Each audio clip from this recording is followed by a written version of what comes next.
India into Assami, socialist, secular, democratic, republic, and secure to all its citizens, justice, social, economic, and political liberty of thought, express, belief, faith and worship, equality of status and opportunity into common among them all, fraternity, assuring the dignity of the individual and the unity, integrity of the nation in our Constituent Assembly,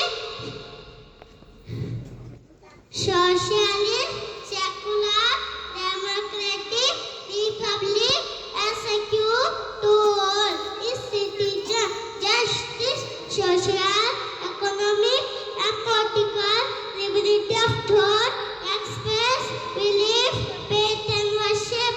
Equal. 6th 26th day of November.